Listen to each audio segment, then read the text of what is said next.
Olá amigos, sejam muito bem-vindos a mais um vídeo na nossa série especial sobre Steve Jobs. No primeiro capítulo, nós contamos o surgimento da lenda Steve Jobs e como ele transformou o mundo através da criação do computador pessoal. E nesse vídeo, você vai conhecer todos os detalhes que levaram Steve Jobs a ser expulso da própria empresa. Então, sem mais delongas, vamos lá!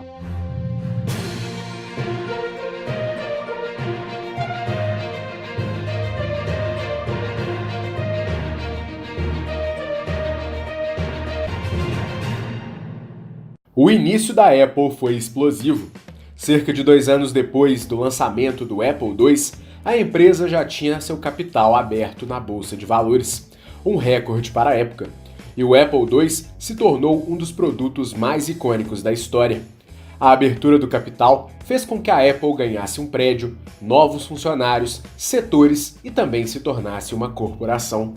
Desde 1977, a Apple tinha seu primeiro CEO, Michael Scott, um executivo experiente trazido para a empresa por influência de Mike Markula, e que ficou encarregado de tocar a operação da empresa, já que Jobs e Wozniak não tinham experiência para gerir uma empresa que estava conquistando os Estados Unidos. Enquanto isso, Steve Jobs se manteve no fronte criativo e chegava próximo de um de seus ídolos, Henry Ford. Se Ford tinha conseguido mudar a indústria do automóvel através do modelo T, Jobs e sua equipe conseguiram transformar para sempre a indústria de computadores, consolidando a ideia de um computador pessoal. E apesar de não ser o primeiro produto da Apple, o modelo 2 era o primeiro que expressava os valores e a essência da empresa e do próprio Jobs. Steve capitaneou a Apple e, tal como o criador, passou a idealizar os produtos como se fossem sua imagem e semelhança. De pouco em pouco, os produtos da Apple refletiam diretamente a personalidade e a exigência de seu fundador. Ainda que ele não fosse o grande responsável pelos aspectos técnicos, Steve tinha a capacidade de orquestrar todos os colaboradores da Apple com um misto de autoritarismo e carisma. De forma geral, o visionário era mal educado, ríspido e exigente com seus colaboradores, cobrando dedicação máxima e nada menos do que o melhor. Em outros momentos, ele também era extremamente carismático e sabia instigar nos funcionários o desejo de entregar o máximo para alcançar um objetivo grandioso. Esse misto estava diretamente ligada à chamada capacidade de distorção da realidade. Para cada tarefa exigida, Jobs convencia o profissional de que cada minuto de trabalho era essencial para se atingir algo grandioso, capaz de mudar o mundo. Desde os primeiros dias da Apple, os colaboradores eram estimulados a se sentirem como se fossem os escolhidos em uma jornada que mudaria a vida das pessoas de todo o planeta. Através dessa estratégia, os funcionários se sentiam especiais e parte de algo muito maior, mesmo que isso não significasse ter uma remuneração maior ou algum tipo de benefício concreto. E esse sentimento era tão forte que fazia com que as grosserias de Jobs fossem colocadas em segundo plano, já que, em tese, era para um bem maior. Da mesma forma, eventualmente, o próprio Jobs separava alguns segundos para levantar o moral de seus colaboradores, mesmo que esse elogio tímido viesse em troca de horas de trabalho duro. Além de um alto grau de exigência, Jobs era cada vez mais seletivo quanto aos possíveis colaboradores da Apple. Steve era um elitista e não fazia a menor questão de esconder isso. Para ele, somente o melhor valia a pena. E isso valia tanto para bens materiais quanto também para as pessoas. Segundo pessoas próximas, ele literalmente acreditava que existiam pessoas que eram muito melhores do que as outras, e ele tinha certeza de que ele era uma delas. E por conta disso, a imensa maioria das pessoas não merecia sua atenção. E da mesma forma, entrar para o time da Apple não era para qualquer um. E esse julgamento não tinha um critério específico ou algum tipo de parâmetro. Em boa parte dos casos, Jobs simplesmente não ia com a cara das pessoas e assim as rejeitava. Se nos primeiros dias da Apple, os primeiros funcionários eram amigos e conhecidos, em pouco tempo o padrão ficava cada vez mais alto e o critério era aplicado até mesmo para com os amigos. A exemplo de Daniel Kotke, amigo pessoal de Jobs e primeiro funcionário da empresa, que não recebeu ações da companhia antes da abertura do capital da empresa, e que em pouco tempo foi lentamente descartado por Jobs. Em relação aos bens materiais, Jobs também mantinha uma filosofia parecida, ou até mesmo mais severa. E com o sucesso da Apple, Jobs havia se tornado um milionário, e os seus padrões ficaram ainda mais altos. Só interessava o estado da arte. Para ele, somente alguns carros eram realmente bons, a exemplo dos modelos da Mercedes, que ele admirava cada detalhe, e que ele, inclusive, tinha um modelo que circulava sem placa de identificação. E o critério era aplicado até mesmo para canetas. Segundo ele mesmo, a única caneta boa do mundo era da marca Pilot, e o restante era uma. Além da qualidade, Jobs analisava rigorosamente cada detalhe dos produtos que tinha contato, de forma quase que obsessiva. O grau de exigência era tão alto que durante anos ele morou em uma mansão que tinha um número mínimo de móveis. Além de minimalista, ele dizia que não tinha tempo de olhar as mobílias da forma como julgava adequado. Curiosamente, apesar de ser extremamente meticuloso e organizado com relação aos seus produtos, a casa de Steve estava rotineiramente desarrumada, e ele também não era a pessoa mais zelosa do mundo com a própria higiene. Após anos de experimentações e descobertas, a personalidade de Jobs se moldou de uma maneira bastante peculiar. De um lado, ele admirava artistas, filósofos e revolucionários. De outro lado, ele também nutria enorme admiração e respeito por grandes empreendedores e inventores.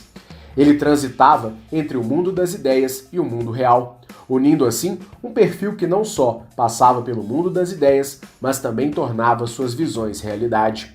E não era apenas em relação aos seus gostos que Jobs era de certo modo contraditório. Além de um comportamento considerado incomum, ele era adepto de uma filosofia minimalista. Menos era mais. E isso não significava que ele se contentava com pouco quando o assunto era qualidade. Simplicidade acima de tudo. Tudo deveria ser simples, mas jamais simplório. Simples na quantidade e também simples para se utilizar. Nesse ponto, ele somente queria o que existisse de melhor, independente do preço ou de quanto esforço fosse necessário para conseguir o objetivo. Essas características, por vezes antagônicas, influenciavam diretamente na construção dos produtos da Apple, e não eram raros os casos em que Jobs fazia exigências sem sentido ou consideradas até absurdas. Uma das mais notórias era a implicância que ele tinha com as ventoinhas dos computadores, de modo que ele exigia que os engenheiros retirassem a peça a todo custo, para que a máquina tivesse menos barulho. A ausência causaria aquecimento e baixo desempenho nas máquinas, e não foram raros os casos em que os engenheiros tiveram que colocar ventoinhas escondidas de Jobs para que o computador pudesse funcionar corretamente. Da mesma maneira, ele também exigia organização e limpeza na montagem e disposição dos cabos e componentes internos, mesmo que eles não aparecessem para os clientes comuns. A justificativa era que um bom marceneiro zela pelo interior de suas peças, mesmo que ninguém jamais veja por dentro das estruturas dos móveis. Outra implicância recorrente era com as angulações das carcaças dos computadores e até com o número de parafusos e junções que as máquinas tinham. A simplicidade também era levada a sério na disposição das obrigações na Apple. De maneira geral, Jobs trabalhava de maneira próxima com os principais membros criativos da empresa e evitava burocracias e reuniões desnecessárias. Por muitas vezes, funcionários de cargos mais simples eram surpreendidos pelo próprio, que lhes fazia perguntas e às vezes os deixava constrangidos. Mas, de modo geral, os funcionários sabiam que o líder estava ali com eles o tempo todo, pelo bem ou pelo mal, e cada detalhe era percebido, inclusive com relação à maneira como os funcionários trabalhavam, com o microgerenciamento constante de cada setor da empresa. Nada acontecia sem o crivo de Jobs. A filosofia de experimentação da personalidade de Jobs era traduzida também na empresa, e os funcionários frequentemente procuravam encontrar novas ideias, assim como davam sugestões e tentavam apontar novos caminhos. Mesmo que muitas vezes eles recebessem respostas mal educadas ou estúpidas por parte de Jobs, que não poupava palavrões e adjetivos pejorativos para depreciar alguém ou alguma coisa. Na Apple, a filosofia era de melhoria constante, mesmo que isso significasse dar o máximo em troca. Porém, não eram raras as vezes em que os produtos lançados entregavam melhorias e avanços que eram tão modernos que os clientes ainda não tinham a necessidade de tê-los, ou então nem sequer entendiam plenamente o seu funcionamento.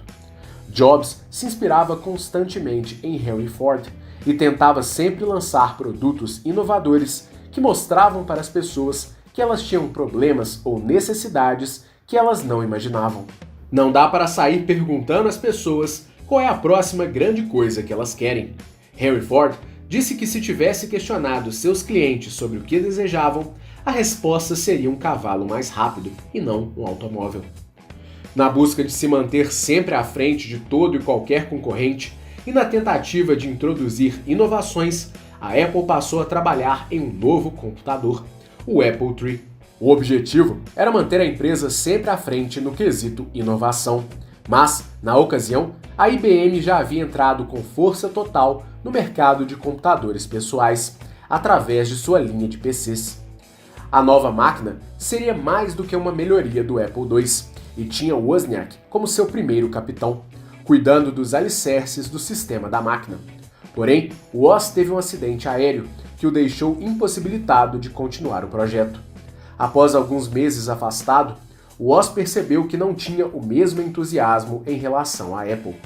Um dos motivos eram os embates recorrentes com Steve, principalmente por acreditar que alguns profissionais deveriam ser mais valorizados e reconhecidos.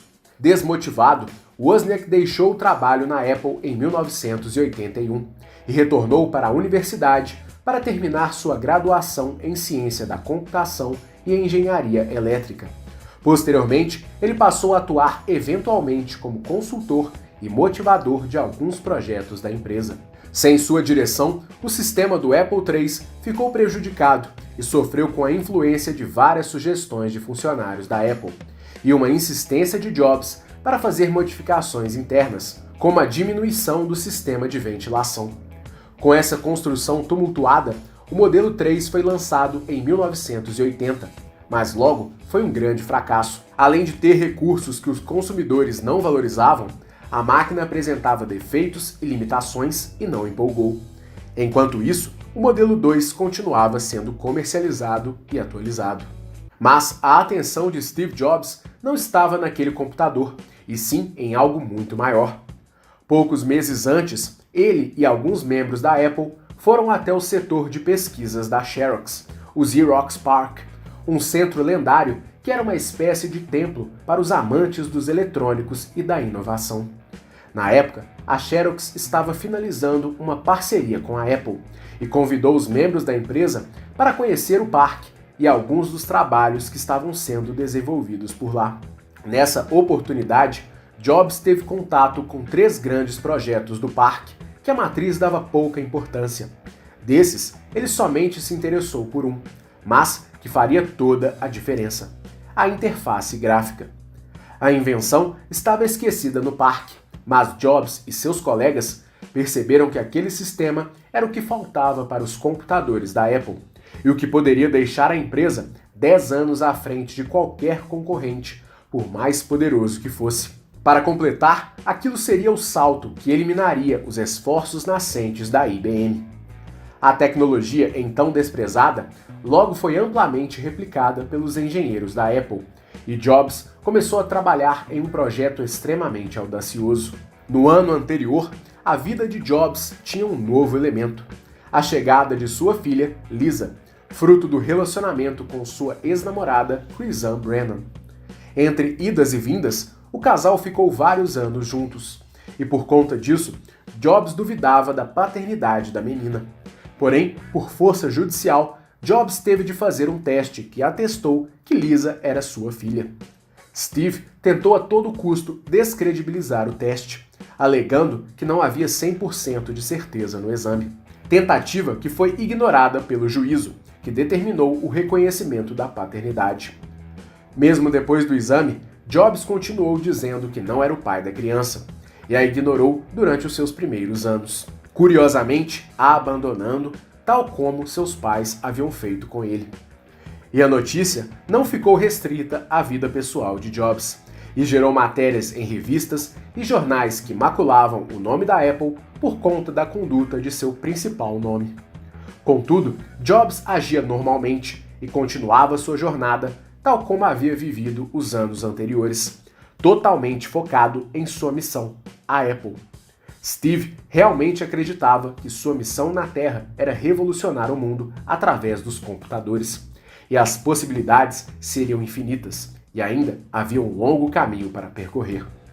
Assim, ele manteve o foco total no trabalho, deixando a vida pessoal em segundo plano.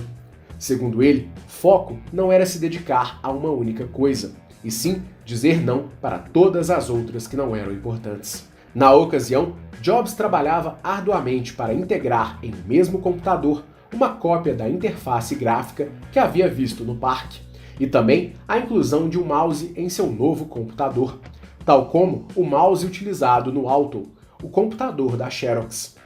De forma declarada, Jobs estava usando os recursos da Xerox, mesmo que isso não fosse visto com bons olhos pelos desenvolvedores daquela empresa. Seu lema era a frase de Pablo Picasso: "Bons artistas copiam, grandes artistas roubam". Apesar disso, a utilização dos recursos da Xerox não era exatamente um roubo, já que além dele, outras 2.000 pessoas também visitaram o parque e testemunharam a invenção desprezada. E além do mais, havia um acordo entre as duas empresas. Os recursos estariam presentes no novo computador da Apple, que reunia uma série de inovações além do mouse e da interface gráfica, até então inédita em um computador pessoal comercial.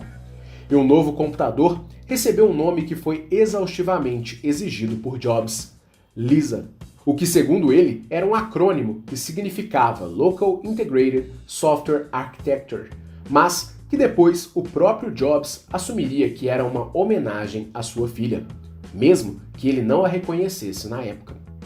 Porém, Jobs foi deslocado por ordem do conselho da empresa e saiu da operação criativa do Lisa para se dedicar ao projeto de um computador de baixo custo, que até então atendia pelo nome de N e viria para substituir o Apple II. Sem Jobs, o Lisa foi lançado em 1983 como um computador premium, com preço de $2.000, um valor absurdo para a época. O alto preço se justificava por uma série de inovações e recursos acumulados na máquina. Mas mesmo assim, o Lisa não caiu no gosto do público e foi mais um fracasso comercial. Deslocado para o projeto N a contragosto, Jobs começou a alimentar uma rivalidade dentro da própria Apple. Um dos seus primeiros atos foi a exclusão gradual do criador do projeto original, Jeff Raskin, que queria desenvolver um computador de baixo custo. Fato que Jobs discordava veementemente, e que minou a relação dos dois até a saída de Raskin da Apple em 1982. Jobs ficou com raiva da direção da Apple por tirar dele o Lisa, computador que ele deu o nome de sua própria filha. E assim, ele queria mostrar ao conselho que ele era o responsável pelo sucesso da empresa e, portanto, faria o que fosse necessário para dar uma resposta à altura, criando uma máquina revolucionária. Com esse espírito, ele usou de sua habilidade de distorção da realidade e fez com que os funcionários da nova equipe acreditassem que eram especiais e que fariam algo que mudaria para sempre a história do mundo. Para ilustrar seu pensamento, Jobs colocou na mente dos colegas que ali eles eram os piratas, em uma luta contra a Marinha, representada pela diretoria e pelas outras divisões da empresa. Posteriormente, um membro da equipe até hasteou uma bandeira pirata na divisão. A divisão não estava na sede da Apple, e sim em uma casa de 2 andares perto da sede, o que dava um sentimento de segregação. Dessa forma, pouco a pouco, Jobs implementou na sua própria equipe o mesmo pensamento que ele tinha em relação à maioria das pessoas e a si mesmo, criando assim uma unidade em que o grupo se achava melhor do que os demais funcionários. O sentimento, de certo modo até tóxico, fez com que os funcionários da divisão entrassem por vezes em conflito com outros membros da empresa. E eles tinham o lema: trabalhando mais de 90 horas por semana e adorando. Com esse espírito, o projeto ganhou um novo nome: Macintosh. O nome é uma homenagem a uma espécie de maçã. A ideia era que o Macintosh custasse menos de $1.000 para o consumidor. Mas, aos poucos, Jobs começou a implementar diversas melhorias e inovações na máquina, semelhantes àquelas que ele idealizou para o Lisa. Por conta disso, tanto o Lisa quanto o Mac custaram quantias enormes para os cofres da Apple, que ainda sobreviviam majoritariamente com os rendimentos do Apple II. A máquina recebeu o conceito de Jobs de integração de hardware e software, também conhecido como desenvolvimento de ponta a ponta. Ao contrário do padrão, Steve queria o controle total de tudo o que fazia parte da máquina, buscando torná-la cada vez mais próxima da perfeição, com harmonia entre todo o sistema, a fim de gerar uma melhor experiência para o usuário. Essa filosofia era a marca registrada de Jobs. Além disso, o Mac teria um sistema fechado, o que tornava o seu sistema incompatível com ajustes ou melhorias técnicas que eram comuns nos computadores da época.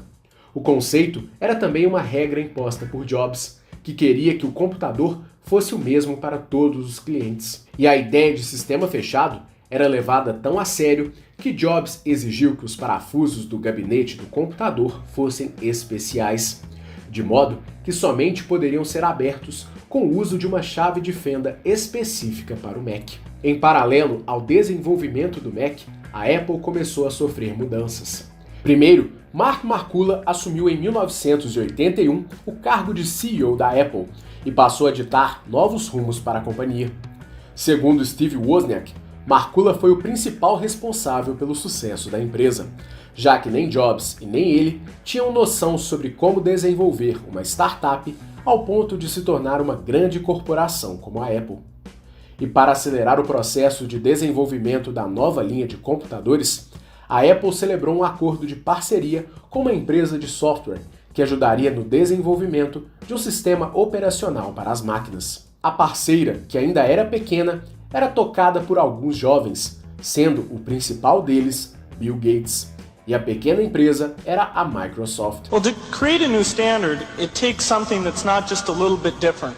It takes something that's really new and really captures people's imagination. And the Macintosh, of all the machines I've ever seen, is the only one that meets that standard. O acordo foi celebrado em um contrato e duraria 2 anos. De início, Jobs e Gates tiveram muita afinidade, apesar de, ao mesmo tempo, terem rusgas consideráveis.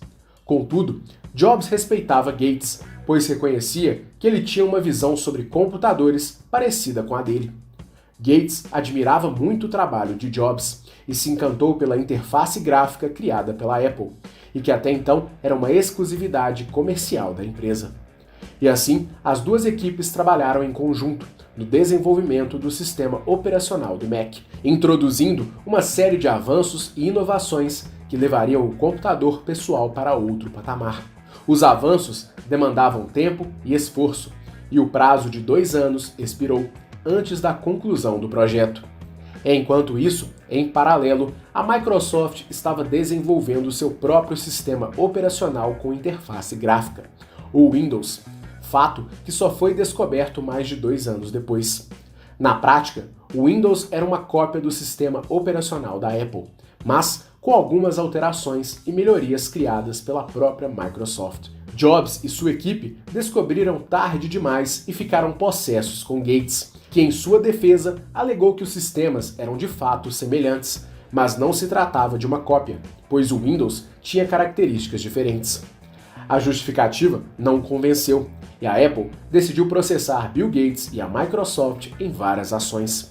Cerca de 10 anos depois, foi reconhecido em juízo que a Microsoft não tinha que indenizar a Apple, principalmente porque o contrato de não competição entre elas era de 2 anos, e o Windows só foi revelado ao público em 1985, tempos depois do acordo original entre as empresas. Na prática, Jobs havia tomado para a Apple a tecnologia desenvolvida pela Xerox, e Gates fez o mesmo contra Jobs.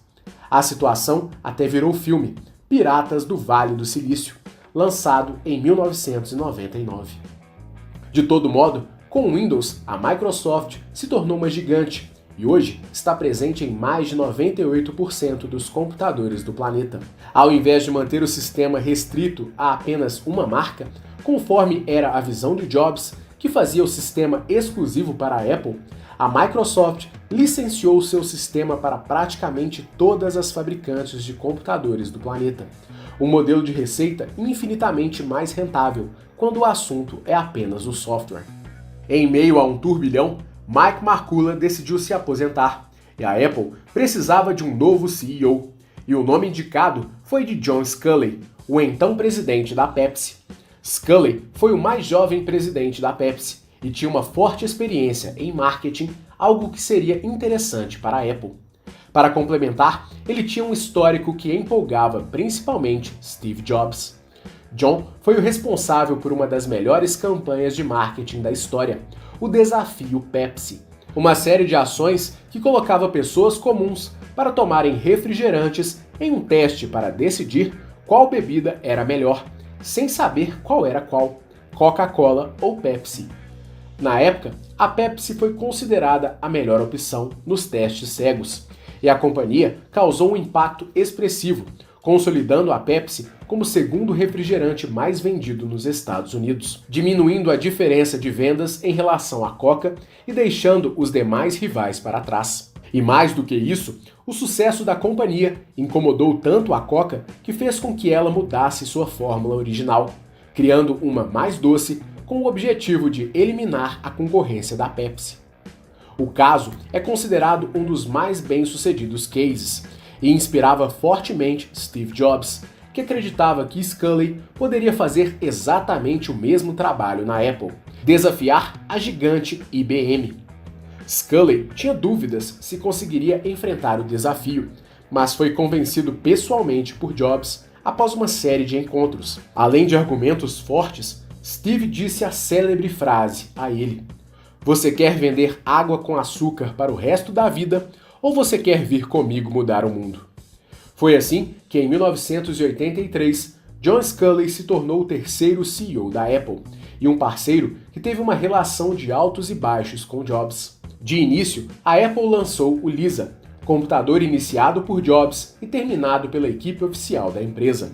Porém, a máquina não agradou os consumidores, principalmente por seu alto preço. Enquanto isso, Jobs preparava o lançamento do Macintosh e sabia que precisaria ser feito algo de diferente, já que os dois últimos lançamentos foram fracassos de vendas. Outro problema era que o Mac originalmente deveria custar em torno de $1.000 e ficou planejado em quase $2.500, o que poderia novamente ser um entrave. Nesse meio, entrou o espírito criativo de Jobs e a liberdade criativa concedida por Sculley. Juntos, os dois debateram exaustivamente a ideia de se criar um comercial, tal como se fosse um filme, com uma paródia do livro 1984 de George Orwell, que também coincidia com a data do lançamento do produto, janeiro de 1984. O objetivo era criar uma história em torno da máquina, reforçando a ideia de que o Macintosh seria um instrumento de liberdade e de poder nas mãos dos usuários, mesmo que o comercial em si pouco apresentasse as características do Mac. O objetivo era mostrar que a Apple tinha um novo produto e que causaria barulho do início ao fim. Dessa forma, a Apple contratou o premiado diretor Ridley Scott, que comandou as filmagens do curta, que ao final mostrava a destruição de um telão, em que estava o grande irmão, o vilão do livro, e que na verdade era uma referência à grande líder do mercado de computadores, a IBM. Ao final do comercial, havia a mensagem, porque 1984 não vai ser igual a 1984. O comercial de apenas 30 segundos foi exibido em 22 de janeiro de 84, durante o Super Bowl, o jogo final da Liga de Futebol Americano, um dos eventos televisivos de maior audiência do planeta. Na época, os comerciais durante o evento eram relevantes, mas o comercial da Apple mudou o jogo. Considerado um dos maiores, ou talvez o maior comercial de todos os tempos, 1984 transformou o intervalo do Super Bowl, e desde então, cada minuto desta janela é disputado pelas maiores marcas do planeta. O sucesso absoluto da campanha era o primeiro passo de uma promoção do Mac, e segundo Scully, a campanha gerou o equivalente a mais de 54 milhões de dólares em mídia de forma espontânea em valores da época. Para completar, 2 dias depois, o próprio Jobs fez uma das melhores apresentações de todos os tempos para mostrar o novo produto ao mundo. O evento ocorreu no Flint Center, também localizado na cidade de Cupertino. Na ocasião, o Mac foi programado para abrir o evento, com um toque especial. Reproduziria um texto em voz alta. Olá, eu sou o Macintosh. Com certeza, foi ótimo sair dessa sacola.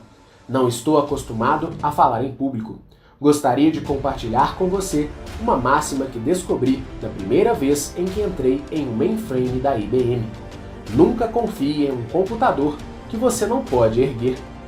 Obviamente, eu posso falar, mas agora eu gostaria de sentar e ouvir. Então, é com orgulho que eu apresento um homem que tem sido um pai para mim, Steve Jobs. A introdução fez com que Jobs ganhasse o palco tal como um rockstar, e dali em diante deu seu show particular. Revolucionário, o Mac surpreendia o mundo com uma interface gráfica nunca antes vista pelo grande público. Além disso, ele tinha funções profissionais, como a possibilidade de se enviar arquivos para imprimir com qualidade de uma gráfica. E para embalar a apresentação, Steve colocou um disquete que fez com que a máquina reproduzisse uma famosa trilha sonora de filmes da época. Ao final, segundo o biógrafo oficial Walter Isaacson, foram mais de 5 minutos de aplausos e gritos por parte da plateia. Cada detalhe havia sido pensado exaustivamente, e mesmo os produtos mais simples eram fruto de dias de trabalho. Um dos pontos de maior atenção era a embalagem do produto. Desde então, Jobs valorizava imensamente o unboxing de seus produtos, de modo que o consumidor recebesse o Mac em uma caixa pensada para que cada peça fosse retirada de uma certa maneira e ritmo, para tornar cada segundo épico, consolidando uma experiência memorável desde o primeiro contato com o aparelho. Outro ponto foi uma ação que presenteou famosos como Michael Jackson e Mick Jagger, que colocava o Mac na mão de pessoas que influenciavam o mundo na ocasião, com o objetivo de criar um sentimento de que os bons e os especiais usavam aquele computador. Todos os esforços geraram um enorme alvoroço e transformou o Mac em um sonho de consumo, mesmo que seu preço não fosse dos mais baratos. A título de exemplo, em valores atualizados, ele custaria mais de $6.000. De cara, foram vendidos 50 mil computadores nos primeiros 100 dias. O sucesso inicial fez com que as divisões do Lisa e do Mac fossem unidas e passassem a operar em conjunto em prol exclusivo do Mac, tudo sob o controle de Jobs. Mas o alvoroço esbarrou nos primeiros problemas apresentados pela máquina. Primeiro, ela apresentava uma memória RAM subdimensionada para suas funções, o que causava lentidão. Segundo, o sistema fechado e exclusivo da Apple criava dificuldade e impossibilitava a conectividade com outros aparelhos que não fossem da própria fabricante. Para completar, não era possível fazer reparos ou melhorias na máquina, principalmente devido à sua caixa quase que inviolável. Nesse contexto, a Apple também não conseguiu dar o suporte e o pós-venda adequado para os primeiros adotantes, e em pouco tempo as vendas começaram a despencar. Desse modo, o final de 1984 foi extremamente tumultuado para a empresa. Primeiro, devido ao fracasso estrondoso do Lisa. Segundo, pela queda das vendas do Mac. Mas o pior ainda estava por vir.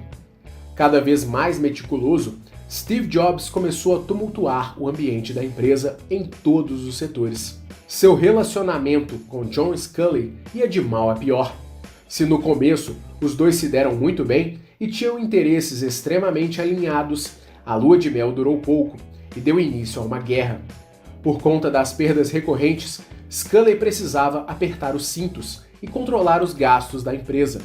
Só que enquanto ele se esforçava para tornar a empresa mais eficiente, Jobs criava uma infinidade de novos custos para a Apple. Além de novas funções e aplicações exclusivas para o Mac, Jobs levava o seu perfeccionismo ao extremo, e sua exigência gerava novos gastos de forma recorrente. Não bastasse o descompasso financeiro, Jobs também estava tornando o ambiente de trabalho infernal. Além de exigir dedicação máxima dos funcionários, ele manteve a segregação dos membros do Mac em relação aos demais membros da empresa, mesmo após as divisões terem sido unificadas.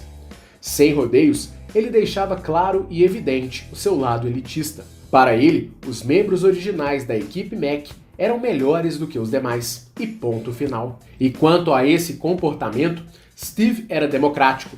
Todos recebiam patadas e uma exigência quase doentia por avanços e melhorias em todos os setores, seja hardware, software, design ou até organizações das peças.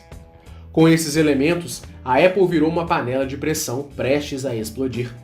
Jobs era de certo modo um romântico e acreditava que ele era um agente de transformação responsável por alimentar a inovação dentro da Apple a qualquer custo, seja financeiro ou o emocional dos funcionários. Para ele, todos os fins justificariam os meios. Porém, se o jeito dele compensou até certo ponto, as suas qualidades estavam sendo encobertas por seus defeitos e o seu comportamento sem limites. Os funcionários da Apple não aguentavam mais trabalhar para ele ou com ele, e na mesma medida, o conselho da empresa também tinha um pavio cada vez mais curto com relação a Jobs, e Sculley também estava incomodado. Nesse contexto, uma guerra silenciosa começou nos bastidores da Apple. De um lado, Jobs perdia funções e tinha uma atuação cada vez mais limitada dentro da empresa. E assim, ele deu início a uma série de ações antagônicas. Steve estudou dialética e sabia muito bem pensar e trabalhar em dois caminhos antagônicos. De um lado, ele tentava se reconciliar com John Sculley, e para isso não eram raras as ligações telefônicas emocionadas durante as madrugadas para conversar ou aparar algumas arestas. Em paralelo, Jobs conversava com membros do conselho diretivo e com funcionários da Apple, minando a influência de John e até sugerindo a sua demissão. No todo, as ações antagônicas tinham como único objetivo o benefício do próprio Jobs. Se houvesse uma reconciliação com Sculley, ótimo. Se ele saísse, também seria bom. Ou até mesmo poderia existir uma terceira opção interessante. Contudo, os esforços de Jobs foram em vão. Sculley tentou encontrar um meio termo, mas o conselho decidiu que Jobs deveria ser afastado das principais decisões da empresa, mantendo um cargo consultivo. A deliberação foi por grande maioria, e ao final, o próprio Sculley também votou pelo afastamento de Jobs. Até Mike Markula, que foi mentor de Jobs, apoiou o conjunto. Irado, Jobs não aceitou a oferta e decidiu sair definitivamente da Apple. Para ele, não fazia sentido ser afastado da empresa que ele mesmo criou. Curiosamente, ao longo dos anos anteriores, ele refletia profundamente sobre o que acontecera com um de seus ídolos, Edwin Land, inventor e fundador da Polaroid, que também foi afastado da própria empresa em situação semelhante. Orgulhoso, Jobs não aceitou o ostracismo e preferiu abandonar a Apple. Para isso, ele vendeu todas as suas ações, menos uma, e por conta dela, tinha direito de se manter no conselho da empresa pelos próximos anos. A liquidação das ações rendeu a ele $100 milhões, e assim, aos 30 anos de idade e multimilionário, Jobs deixava a empresa que fundou e que até então era a única razão de sua vida. Jobs jamais perdoaria Sculley e nos anos seguintes ele passaria por um caminho que lhe traria novas lições e o prepararia para algo muito maior.